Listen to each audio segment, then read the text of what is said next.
नमस्कार, जय हिंद। दोस्तों, कासिम से आखिरी मुगल तक सीरीज में आपका फिर से स्वागत है।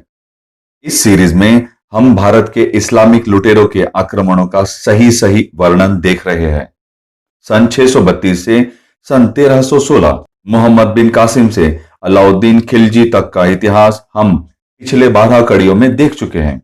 अगर आपने उन कड़ियों को नहीं देखा है अभी तक, तो उन्हें भी जरूर देख लें और चैनल को सब्सक्राइब भी अवश्य कर लें। आज की कड़ी में हम देखेंगे खिलजी वंश का आखिरी शासक और खिलजी वंश का नाश।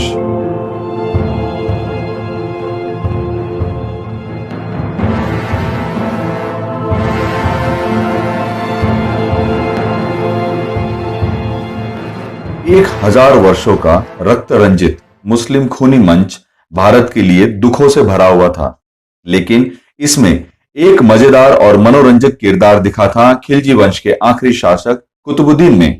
अलाउद्दीन ने अंत समय ही अपनी सल्तनत का विनाश अपनी आंखों से देख लिया था। आशिक मलिक काफूर ने शायद विष पिलाकर ही अलाउद्दीन को मारा था, और उसके बाद फिर शुरू हो गया वही गेम ऑफ थ्रोन्स का खूनी खेल, जिसमें गद्दी के दावेदारों की आंखें तरबूज के फांक की तरह छुरी से निकाल दी जाती थी या दावेदारों का खात्मा कर दिया जाता था। अलाउद्दीन की इच्छा खिज़र खान को सुल्तान बनाने की थी। अलाउद्दीन का सबसे ताकतवर सेनापति मलिक काफूर सुल्तान बनने की इच्छा लिए हुए था। खिज़र खान को बंदी बनाकर अलाउद्दीन के 5 वर्षीय बालक शहाबुद्दीन को गद्दी नशीन किया और शासन अपने हाथों में ले लिया। इरादा था कुछ समय बाद बालक सुल्तान को रास्ते से हटाकर खुद सुल्तान बन जाने का, लेकिन सिर्फ 35 दिनों ही जीवित रह सका, क्योंकि गद्दी के वफादार एक पेशेवर खूनी गुट ने मलिक काफूर का सर सोते में ही उतार लिया था और अलाउद्दीन के 17 वर्षीय पुत्र मुबारक खान को गद्दी का संरक्षक बना दिया। कुछ ही दिनों में मुबारक खान ने 5 वर्ष के अपने सगे भाई को मारा और दिल्ली की गद्दी पर काबिज हो गया। उसे नाम दिया गया था सुल्तानुस शाहिद कुतुबुद्दुनिया बाउद्दीन। जिस पेशेवर गुट ने मलिक काफूर को मारा, उनके व्यवहार से नाराज उस गुट से सुल्तान को अपनी गद्दी पर खतरा नजर आने लगा था, तो सबको अपनी सल्तनत से अलग अलग भागों में भेजकर उन्हें भी मरवा डाला। इससे तो यही साबित होता है कि सुल्तान से वफादारी दिखाने पर भी इन मुस्लिम सुल्तानों को किसी पर भी भरोसा नहीं होता था। मुस्लिमों में कोई कृतज्ञता के भाव भी नहीं थे। गद्दी पर बैठते ही सुल्तान मौज मस्ती और फिजूल खर्ची में ही डूबा रहता था। हर मुस्लिम शासक का यही हाल रहा है। प्रजाहित का शासन तो एकदम नदारद था। कुतुबुद्दीन के शासन का अल्पकाल बड़ा अजीब और मनोरंजक काल था। शासन काल में दरबार में दिन में राजकार्य, तो रात को मानो एक नाइट क्लब जैसा माहौल बन जाता था, जिसमें हरम से घसीट कर लाए औरतों और बच्चों का शोषण होता था। एक किस्सा तो ऐसा भी है जिसमें सुल्तान और उसके ही एक वजीर दोनों ही एक ही औरत के लिए आपस में लड़ पड़े थे। कुतुबुद्दीन को खुद लड़की सजने का बड़ा शौक था। बड़े चाव से वो जनानी पोशाक पहनता, महीन से महीन मलमल का घूंघट मुंह पर डालता, यहां तक कि नकली वक्षस्थल भी बनाता, और बड़े ही नाज और नखरों के साथ बलखाते इठलाते नई दुल्हन की तरह लज्जाते शर्माते खुले आम दरबार में जनाना पोशाक में ही गद्दी पर बैठता और दरबार चलाता था। और रात में सुल्तान खुद एक वैश्या की भांति भड़कीले पोशाक पहनकर कामुक संगीत की सुरताल पर थिरकता और मटकता था। इन सारी ओछी हरकतों का साक्षी बना था दिल्ली के अंचल के नगर श्री में स्थित 1000 स्तंभों वाला महल। राम और कृष्ण, पृथ्वीराज जैसे वीरों के देश भारत का यह दुर्भाग्य ही था कि ऐसे कुसंस्कार वाले भारत में आए और इन्होंने भारत पर कुशासन किया। जियाउद्दीन बर्नी ने तारीख फिरोजशाही में इन हरकतों का उल्लेख किया है। अलाउद्दीन हो या कोई भी मुस्लिम शासक, सबकी मृत्यु पर प्रत्येक घर में ढोल और नगाड़े बजाए जाते थे। दलित और पीड़ित जनता इसी तरह खुशियां मनाती थी। कुतुबुद्दीन का शासनकाल अनियंत्रित काल था। झूठ, छीना झपटी और गबन के दरवाजे खुले हुए थे। कर वसूली अफसर कर वसूली के लिए जनता की चमड़ी तक उधेड़ लेते थे, लेकिन खजाने तक पूरा कर नहीं पहुंच पाता था। गुजरात के अलब खान ने विद्रोह कर दिया। इस विद्रोह को दबाने के लिए सेना भेजी गई। इन्हीं लूट में कुतुबुद्दीन के हाथ एक सुंदर हिंदू बालक लगा, जिसका खतना करवाकर उसे नाम दिया गया हसन, जो सुल्तान का सबसे प्रिय आशिक बना। सुल्तान हसन से एक पल दूर नहीं रह पाते थे। मलिक काफूर की सेना उसी के हवाले कर दी थी और कालांतर में उसे वजीर भी बना दिया। सन 1318 देवगिरी के हरपाल देव ने विद्रोह कर दिया। हरपाल देव को उसके अपने ही साथियों से धोखा झेलना पड़ा और दुर्ग त्याग कर भागना पड़ा, लेकिन उसे बंदी बनाकर उसके साथ एक और मुसलमानी बर्बरता का नृशंस कर्म किया गया। हिंदू शासक हरपाल देव के सारे शरीर की चमड़ी उधेड़ दी गई और उसका शरीर देवगिरी के द्वार पर लटका दिया गया, ठीक वैसे ही जैसे कसाई कटे हुए बकरों को बेचने के लिए दुकान पर लटका देता है। मराठा क्षेत्र फिर बर्बाद कर दिया गया। कुतुबुद्दीन ने अपने आशिक हसन को खुसरू खां की उपाधि दी और मलाबार की लूट के लिए भेज दिया। इस पूर्व हिंदू के हृदय में देशभक्ति एक कोने में सुलग रही थी।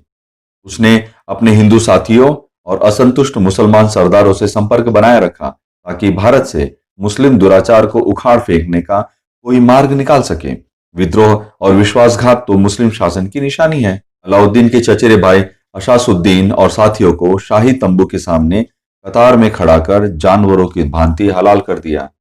अपने बाकी बचे भाई खिज्र खां और शादी खां, जो पहले ही अंधे थे और सुल्तान पर ही निर्भर थे, उनको भी बेरहमी से मार दिया। ऐसे क्रूर कारनामे रोज की बात थी। मालाबार की लूट के लिए निकले खुसरू खां को वर्षा की वजह से दिल्ली लौट नहीं पा रहे थे। दिल्ली से दूरी का लाभ उठाना चाहा और अन्य हिंदू धर्मांतरित सरदारों एवं असंतुष्ट मुसलमानों से विचार विमर्श प्रारंभ कर दिया।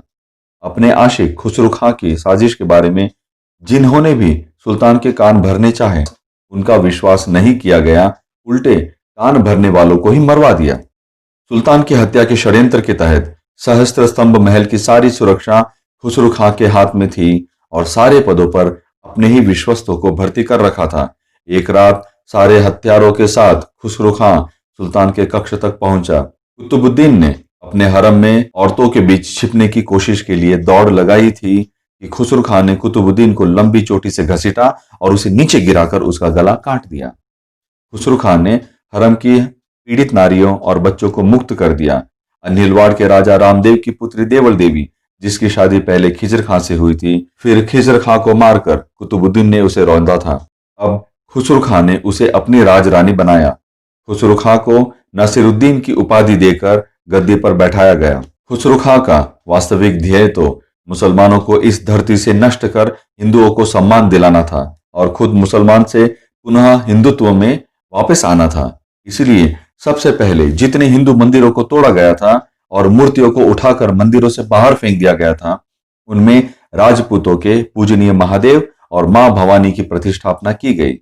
सन 632 से सन 1320 के इन 600 वर्षों के हिंदू देवी देवता और हिंदू ग्रंथों के अपमान करने वाले मुसलमानों को कुरान के आसन पर बिठाया गया। पहली बार छठे शाठ्यम समाचरित का अर्थ समझाया गया।